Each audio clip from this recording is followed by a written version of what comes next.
Ever fart in a bird's mouth? I have. I'm Suzanne.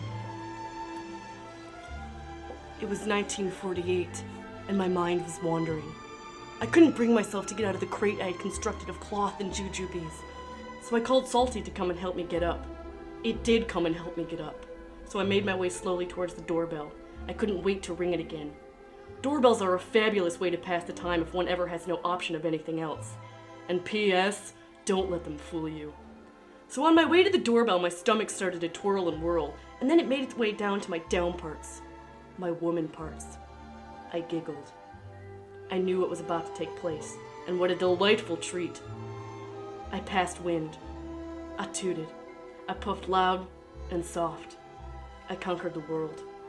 Now, I have pooped air all my life, which most people don't have the opportunity to do, so thank you, Jesus. But this noise made me remember a particularly special thunderflop that happened several hours before this one. I was out in my garden.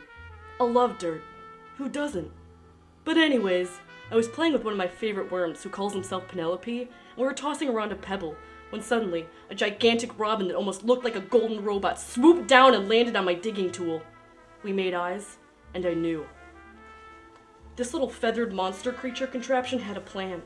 It opened its sharp beak and looked up at the sky. I did too, and so did Penelope.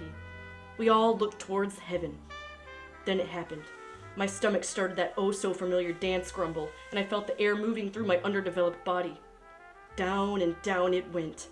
Suddenly, I sprung up and aimed my lady rump directly towards the robin's gaping mouth. And then, I farted. My gas shot perfectly and beautifully into the robin. Then, like slow motion, I fell down onto the hay. I locked eyes again with the robin. He was different now. He knew my secrets, and I knew his. He closed his beak and then opened it again, whispering loudly, "Thank you." I smiled and lost a tooth as I watched him fly back to where he came from. Probably heaven. I looked back at Penelope, who had, for reasons unknown to myself but I know was magic, had turned into a radish and was sweating gently. The day was a lifetime special. I love days. I love time. Which reminds me, it's time for you to look in the mirror and tell yourself that you have what it takes to do anything that it takes to take the time to take things that are taken without taking too much taken time, and the tooken time that is our taken lives taking too much time to take takens that are took. Needlepoint. Point back.